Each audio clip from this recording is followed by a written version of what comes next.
Nick, thank you very much for joining me today on your Marketing Big Sister podcast. I look forward to our discussion. And you are a podcast host yourself, so I know I'm speaking with a professional now. So we're just gonna dive in Okay, right from sounds the good. very beginning. So I'd love you to introduce yourself and just kind of explain to us what do you do in your day-to-day job.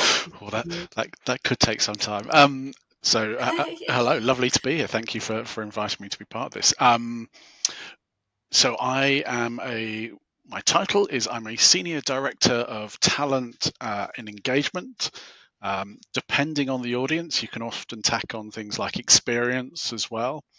And I work for a company called Delta Tray, and Delta Tray does streaming technologies. And that's me. I've worked in the people and culture space my entire career, and for all of that career, I've also worked in technology businesses. So this is kind of that's the space I operate in. And a bit like my LinkedIn profile says, for me in organizations, what I do, it's all about the human beings. How do you help people to find the things that they love to do? How do you help people to unlock potential in themselves that perhaps they didn't even realize they had? How do you help people make that transformation from being an individual contributor to being a leader in an organization, to being a manager and inspiring other people? So kind of all of those things tend to fall into my remit, and I've been very fortunate. I've always worked for kind of small to mid scaling technology businesses, which means I've worked in a people and culture team that's very lean, shall we say? We'll be charitable and call it lean, which means I've got to kind of play in any project or any field that needs to be looked at, and I've never really been particularly constrained. But I guess officially, it's everything to do with learning and talent and engagement and the people in the business. Well, it sounds lovely. It sounds like you're almost a mentor and a coach for the employees of that company. I think I certainly get a lot of opportunities to do that, and I love doing that. I love coaching. I think it's one of the most valuable things any of us can do in an organizational context. I guess the lens. So my role, as I see it, is definitely to support and unlock the individuals, and I guess the bridge for me then is back to why does that organization exist? Because fundamentally, if a business is not successful, if it doesn't make money, if it's not able to become profitable, it doesn't survive as a business. And I think sometimes there's a disconnect between what the business wants and what the individuals want. So I would also see my role as kind of finding that bridge between the two, helping both sides to understand what the other's looking for in that equation. Because I think sometimes that can be people don't necessarily automatically make that connection. That's right. Yes. Sometimes they don't even understand the why, right, behind the company. Yeah. And so they can't subscribe to that mission. So in what way does your role different from that of an HR manager? Is it you're not doing the payroll, you're not doing the legal side of things? Yeah. I mean, I'm definitely not doing any of the kind of the operational stuff, the payroll. In most organizations I've been in, it would be described, what I do would be described as a center of expertise, which is I focus on that area, talent, learning, the people.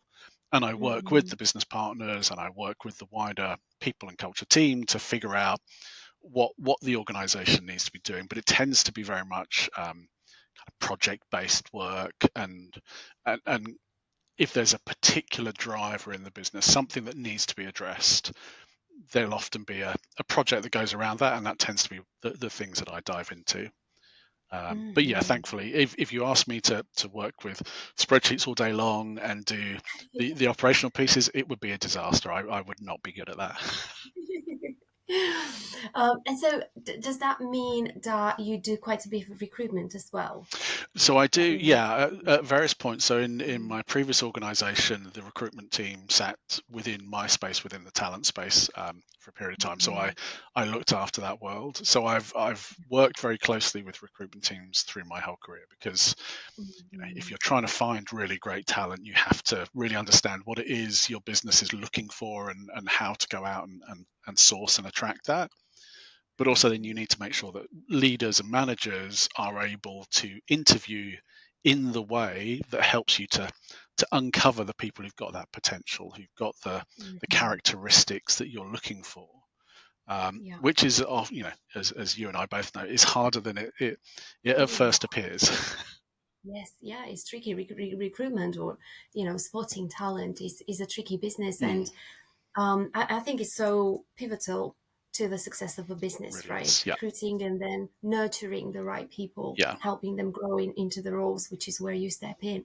So, at what point of your career did you realize that this is the path for you, professionally When did I speaking? realize? Quite early on. I mean, so my background, my kind of academic background is I'm a political scientist. So Mm, I studied politics and history and spent probably more years in the academic space, delving into that world. Um, mhm, and then when I went out into the world of business and tried to kind of establish myself and my professional career, I ended up working initially for a company called Reuters, who many people will have known. I knew Reuters in terms of the newswire yes, and the kind of the service that they provided, but I actually ended up mhm, working in their technology business, which yeah, was providing all of that expertise and knowledge out to customers, to the financial markets. So my first ever job was going out and kind of showing people how to use their technologies. And what I realized was that was the bit I loved, talking to people and mm, kind of helping them to see what was possible, and kind of being yeah, valuable in that way. So that kind of got me going. And then an opportunity arose to do that within the business, mhm, at my next organization, and I jumped at that chance, and I haven't looked back. It's because I think that probably the thing I love most about my role is the sheer breadth. Pretty much everything the business does at some yeah, point or another will touch on my world, which means I have in every organization I've worked in, I've had a really brilliant understanding of what the business does, even if I've mhm, started with zero knowledge to begin with of the specifics of that business. yeah. So and that I'm a nosy, curious person, so it suits me down to the ground. Yeah, well, hence also the name of the of your Indeed, podcast, right? yes. Okay, fascinating. I've recently had a discussion with another political sciences Mm, graduate who actually ended up working in the academia for a while, mm, and then she moved into the world of marketing, and now she's into the designer shoe business. okay.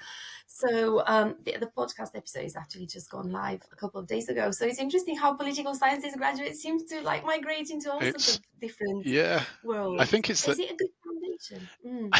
I think. Well, I mean, I was fortunate enough to go through university in the days when we didn't have to pay for it, so I had that freedom, the luxury of doing what I really loved, and not having to think about where it would lead me. Yeah. But actually, I'm so glad I did, because I think for me, political science, politics, history, all of those things, it's the study of human beings. It's the study of, it might be at the societal level and kind of Hmm. looking at it at that macro level, but it's still about human beings and why we do the things that we do.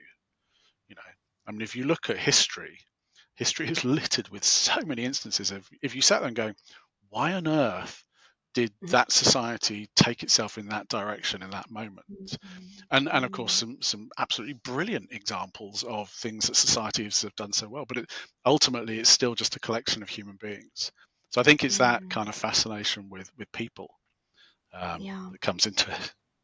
that's right. And we also don't seem to kind of learn from history. Okay, so Nick, how long have you been in the senior talent and professional development space? How long have I been in it? Crikey. So overall, 25 years. Um, Wow. so yes, quite some time. So I've been at Delta Trade for just over a year, um, and prior to that, kind of have done varying length stints. My longest stint, I actually spent nigh on 15 years in one organisation that went through Wow. so many stages of kind of growth and change and Mm, evolution that it was it felt like doing 6 or 7 different jobs through that time. yeah. I can imagine. Sometimes people might be tempted to think that by staying in a company, you're actually not exposing yourself to that much change and risk, but you Hmm. actually do. It's really interesting. In the organisation I'm in now, there are people who've been here 25 years. So there's people who are incredibly long serving in this business. I always think it's like, when people ask those questions of how long should you stay in an organisation, I'm like, as long as you still feel you're learning and growing and it's interesting to you, stay. Mhm. And the Yeah. moment it stops feeling like that, that's your cue. That's the signal. I mean, Mm, ideally, maybe just before that moment is when you target to do that. But I think, mm, I mean, like me, the the projects I got to work on, the different interesting things I got to do as the organisation went much more global, as it moved from being an enterprise business to being a SaaS business. I mean, it literally there were so many iterations of that organisation that it always felt interesting and new and different. Um, yeah. so yeah. Yeah. And I also suppose you've seen lots of changes within your industry, within the Mm, talent learning space. yeah. Um, so, is there anything or what concerns you the most in terms of learning, technology, professional development, trends, at a macro level, and what excites you the most about that? I mean, interesting. I think what concerns me is not. There's a lot of talk about AI. There's a lot of talk about how it's going to change the world of work, and I see that. I absolutely do. I think AI will be a seismic shift, and I think Mhm. that's probably the thing that concerns me and excites me. Because on one Yeah, level, for organizations, it can just be an efficiency, a cost saver. What I mean by that is you bring in technology and you reduce the number of people you have working. That's, for me, that's AI in the pure capitalist sense, probably at its mm, worst. That yeah, it's just seen as a way to cut human beings out of the equation. But at its best, I think AI and human beings working together is incredibly exciting. The yeah, potential of what could happen in that space. Um, but I mm, also that that then connects to what I would see as the human concern and the human opportunity. I mm, think human beings and I notice it. Again, the political scientist in me notices it. We are at a really interesting moment in human history yeah, where at kind of global political level there are a whole host of things which are unsettling, that are creating real levels of uncertainty. And I think the risk is that as human beings, we become nervous and scared and anxious, and we mm, pull back from those things, which means we then become less open to new ideas. We become less open and curious to trying things, which mm, is when I see human beings at their absolute best, is when they are experimenting and getting things wrong and going again and trying it differently. Um, mm, so what I hope is that human beings see everything that's going on, and they see AI and all of those things as there's through a lens of opportunity. yeah, It gives me a chance to experiment and take risks and try new things, and I think that's the moment that you kind of know that things are going well, mm. versus everyone going a bit more closed-minded, a bit more reactive to everything going on around them. Yeah, and I do think that for that space and that opportunity to exist, to an extent, I think governments need to step in and regulate the AI space a little bit more. Um, I think maybe what makes people feel uneasy about the technology is, like you said, the threat of jobs being Mm, replaced. So I think if we could have a little bit of a framework of this is how we're going to use it, or this yeah, is how we're not going to use it, yeah, or how this is how we're going to prevent, I don't know, hackers, bad people doing bad things with yeah, AI, much higher level than they can now. I think people will be embracing the technology a lot more. Yeah. I also saw a post of yours that you shared probably last week or this week, very recently, on the idea of mediocrity and how that sort of ties in with the use of AI. Would you like to expand on that a bit more? I thought it was very interesting. Yeah. In fairness, Um, it was another person's yeah, you inspiring shared, work yeah. that I was just commenting on. Do you know what? I think Mm, there is so uh, there is an academic field of study called caconomics, yes, which is a very familiar. wonderful name that I learned a few years ago. The idea of settling for suboptimal. So I Mhm, am prepared to accept a suboptimal outcome from someone yeah. else because that gives me the permission to provide a suboptimal outcome to them. We excuse each other's behavior and allow each other to deliver mediocrity. Um, Mhm, and it's a really interesting field because you then go into the realms of, well, how much should I care about what I do? Um, mhm, and honestly, I don't think I'm in a position to tell people how much they should care about. I think that's a very individual choice of how much does work matter to me, or what is mhm, important to me in my life is something that I think everybody needs to work out for themselves. But I do also think, and this is my own personal view, is it's like you spend an awful lot of time at work. I mean, yeah. if you actually tallied up the number of hours and years that we spend working, for me, I think it would be an absolute tragedy if you spend all of that time not enjoying what you're doing. And that Mhm, doesn't yeah. mean every day is brilliant. Trust me, I'm enough of a pragmatist to realize that some days are just terrible days, and that's okay. Mm, yeah. But if you underpinning all of that, you really love what you do and you enjoy it, and it sparks you and it excites you, then I think Mhm, you're doing well. So, yeah. so for me, it's not whether it's kind of mediocrity or not. It's like how much energy and effort are you putting into what you do, and you can Mhm, spectacularly fail at what you do, and that's okay as long as you're really caring about it, and as long as you're really going for it, and then as long mhm, as you then pick yourself up and go again and figure out, well, what do I need to do differently? Um, yeah. I think for me, Mhm, it's less the mediocrity; it's more the passivity. I think when mhm, I yeah. see and hear people being very passive and just accepting things and not challenging, not pushing, that Mhm, makes me really sad because that feels yeah. like it's just waste. It's wasted. Yeah. Well, I think so. And I remember a discussion I had with somebody on a plane once, and she was telling me that she lives for her holiday and her Mm, weekends. And I do think, again, but my personal opinion is that it's a very sad way of living your life. Um, you're just surviving from Monday to Friday, and then yes, here's it's the the weekend. weekend, and Yeah, counting down to the next holiday. yeah. I think if what you're doing is good enough to satisfy the things that you really love to do. Because that argument of I should, I should bleed my company. I'm like, no, you shouldn't really, because no No, company yeah, really deserves that.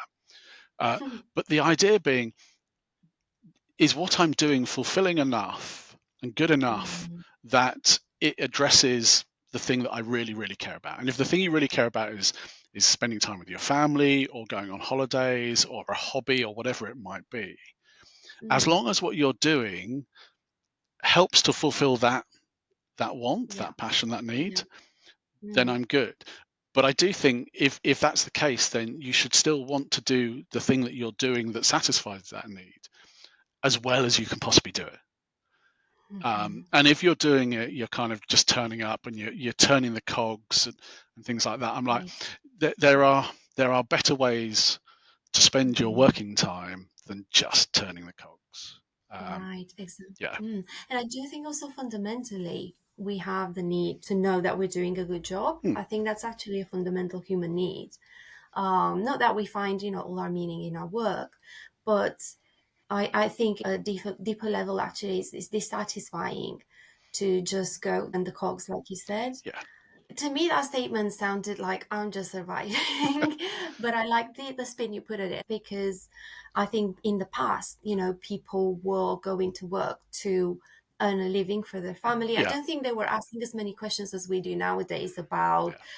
fulfillment at work and what does it mean to me. They didn't have that Yeah, luxury, really. So, yeah, thank you for adding that perspective. So, in terms of AI, I mean, in marketing, we sort of know that there is the danger of overly relying on AI mm, for creative things. So, instead of you putting in the effort of writing copy, you can go to AI and ask it, yeah, give it a good prompt, and it does it for you much quicker, arguably, or not, much better than yourself.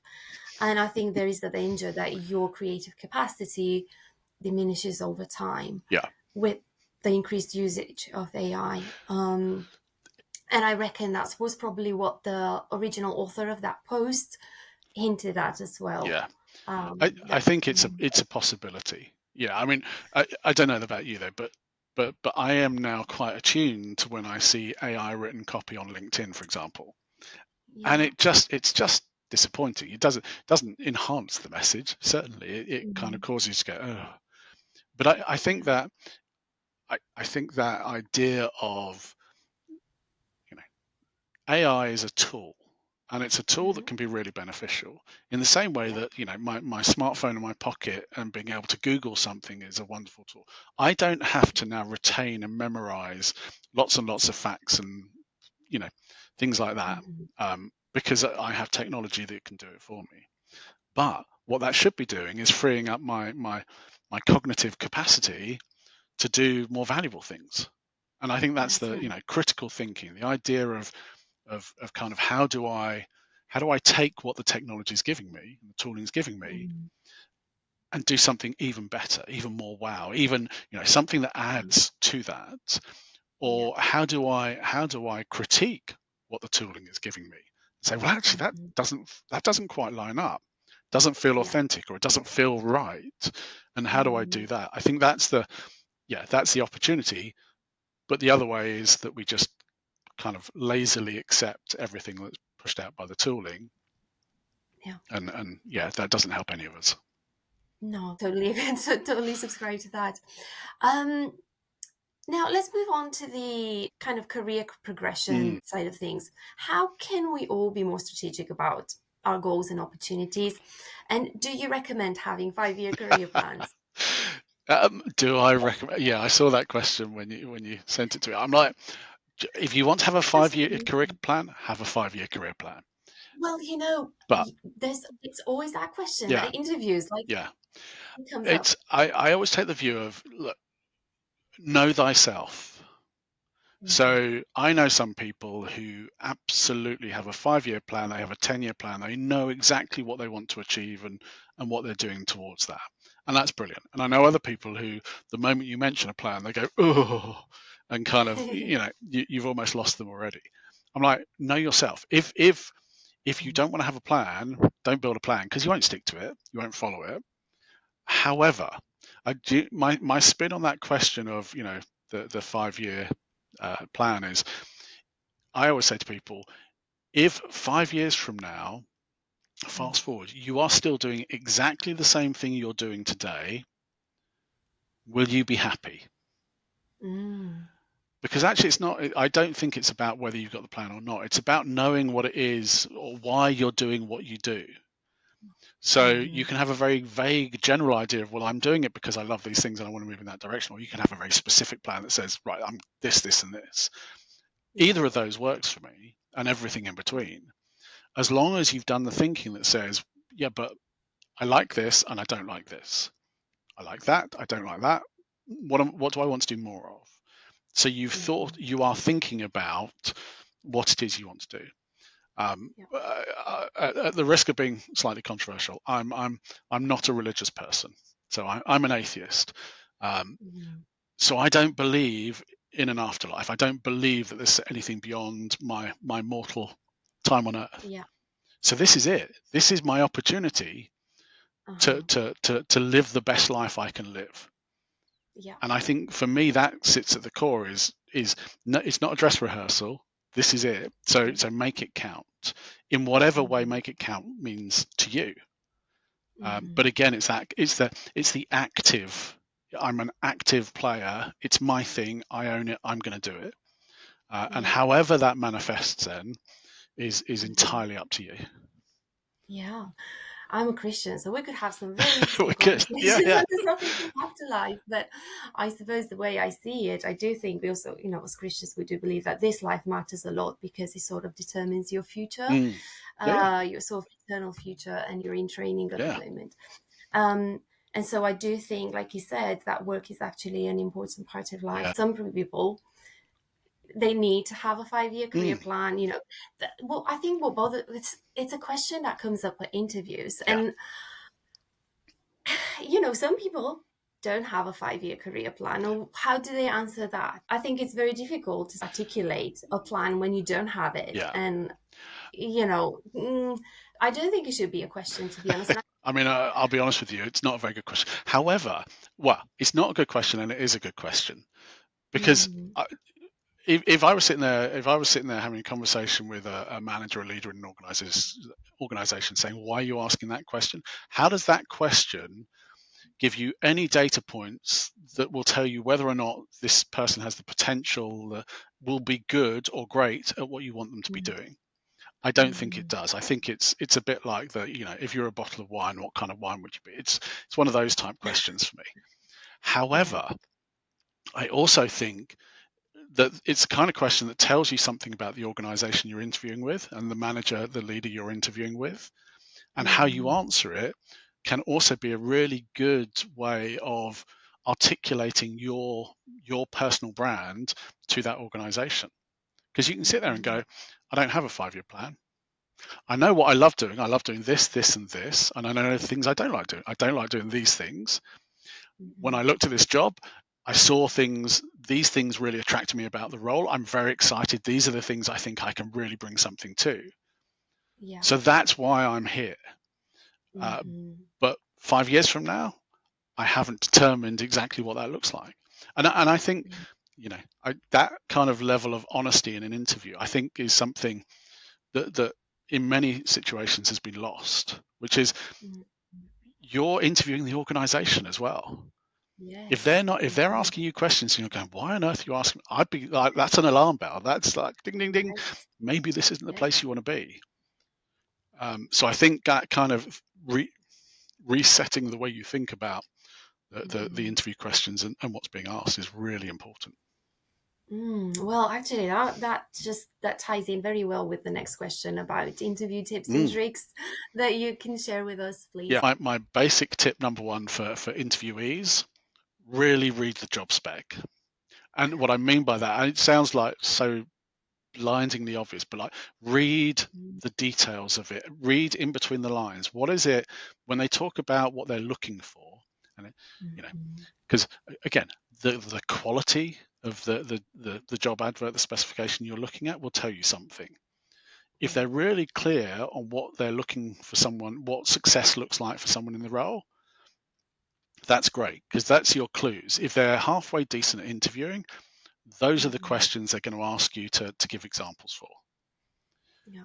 So really, really think about that and think about the answers you would give to those questions. Mhm, Because, again, any organization that's doing it halfway well, they will ask forms of competency, behavioral related questions. Can you tell me about an occasion when you yeah. had to meet a deadline, yada, yada, whatever it might be? Mhm, So, mhm. so, and the more of those answers you've got, the more comfortable you will be when the question comes up, because you're almost like, mental tick. That was in my Right. plan. Here's what I want to Yes. say. So these are basically the star type of questions that you can Yeah, answer with that particular approach. Yeah. exactly. But again, because I always think then if as an interviewee, if you've done your homework and you've read the job spec and you've kind of done a little bit of, well, I think what they're looking for based on the Hmm. requirements of these things, and I've got these examples over here. I may have a gap on this one, but is there something else I've got from my academic background or things I do outside of work that will help me to so thinking laterally as well about the experiences you have is really important, so that when you go Hmm. in, you know there's that fundamentally there's 5 or 6 things that I'm absolutely going to talk about because those things I've got really good examples for, and talk in Hmm. detail. talk about what went well, talk about what went wrong, talk about, the valuable lessons you've learned along the way and where you've had to pick yourself up. I think those things are incredibly important in interviews, because I always love the question, what's your greatest strength and what's your biggest weakness? It's like, and everyone's biggest weakness is also something that funnily enough becomes a strength. I'm like, no, be honest. Perfectionism. Yeah. Yes. Because actually, I think, again, if you've got a really good organization with the right kind of culture, the kind of culture that will suit what you're looking for, you should be able to have those conversations. Yeah. I always think, if the other thing, and this is kind of for the interviewer side of things, it's like, don't try and make people feel uncomfortable. Like, why would you interview someone and try and like make them feel like they're really being grilled? Because is that the work environment you're going to expect them to perform in? I mean, if it is, then you should absolutely grill them. If they're going to come into an environment which is really, really challenging and difficult, and they're going to be, poked and questioned every single day, then you should have a really, really challenging interview process, because you're giving them a sense of what it means to work in this organization. But if your organization has a culture, or claims to have a culture, which is all about teamwork and being collaborative and collegiate, that's how you should interview. You want to get the best out of them. You want to see them performing in an interview as close as possible to how they could potentially perform in your organization. It's true. Yeah. So really think about that when you're interviewing as well. So are there any red flags then from an interviewer's perspective about a potential candidate that they should be careful about? Red flags. Well, I don't. I mean, it's very. I think. I suppose the red flag for me has always been, which is why, very simply, like, do your preparation work and really read the spec. Because when I have people come in for an interview and I ask them a competency question directly related to one of the things on that job spec, and they stumble and they have no answer, I'm like, well, it's like, if you're not prepared to put any effort into this process, why are you expecting me to put effort? It's almost like that. There's that. It's I don't know whether it's maybe it's agencies kind of putting candidates forward and not helping them to prep properly, or it's people expecting that they can just rock up. And it's like in a world where getting really good jobs is a competitive process. You have to give yourself every advantage. You have to put the hard work in ahead of that. Right. So that for me is the red flags. Is someone turning up and they're just vague and woolly. They don't really have any specific examples. Or when they talk about examples, when someone describes something they've done and lived through, and you can see in their expression and the way they're talking, they absolutely have lived through that thing. Oh, yes. Yeah, I mean, like that for me is like, okay, so this really has happened to you, and you felt this and you experienced it, versus someone who gives very vanilla, vague, standard answers. Yeah. Because again, for me, that's if nothing else, it's talking to the kind of the critical thinking skills. It's talking to the self-awareness that's going on, underneath everything that's being talked about and asked. Yeah. Oh, very good. I do like the fact that you emphasize the honesty bit, which I think is beneficial for both parties. Yeah. You have to assess the fit, the match, how good a fit you are for the role and the other way around. Yeah. One of the worst case scenarios is to be in that job for a month or 2 months and realize, oh gosh, this is a big mistake. Why put yourself through that? Now, I do understand that it's also very difficult for people to get jobs nowadays. And so they may feel the need to impress. They may feel a disadvantage as an interviewee. Like, you can give, very honest answers but I'm not in a job. So I think I think you're right. It's like, if you're really keen to get a job, you want to showcase the very best of you. That I absolutely agree with. I just happen to think that the very best of you includes that authenticity. Because if you're someone who is going to go into an organization and you're going to ask challenging questions and you're going to query, well, why is it done like that? Then you don't want to go through an interview process where you mask all of that to then find yourself, because Yes. then they won't be happy, you won't be happy, because you won't be in the right Hmm. culture, you won't be in the right place. Yeah. Um, and I do believe in my heart of hearts that being authentic, being your true self in the interview process is the right thing, because when you find the right organization, they will snap you up. Hmm. Yeah. And if they don't, it's probably because they're not, for some reason or other, it's not really the organization for you. Hmm. Um, and again, I've learned that through the years. I've gone through the process a few times now, and there are times where you go for an interview and on paper it looked like a really good job, it looked like a really interesting role, and then you get and go, Yeah.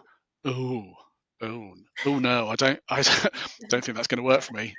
No, thank you. Yeah, Hmm. but it's why it's so important to really understand that, because you're right. If you get in the job and you hate it, it's like, well, it's not going to work for you. It's not going to work for them, and all you're going to be doing is looking for that. How do I get out of this situation I'm in? Yeah, yeah, and you're wasting time really in the Mm, long run.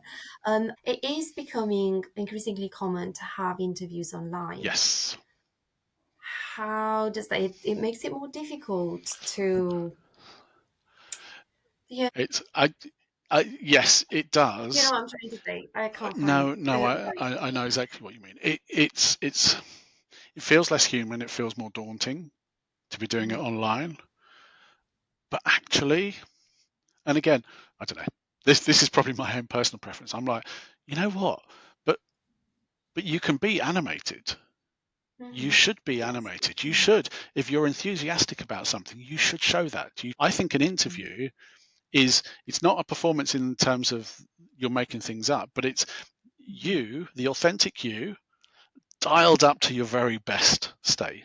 Right. Yeah, yeah, yeah. I And see. what you can do is you can let that show, because again, Mm, that's signaling to the interviewer and the organization, this is me.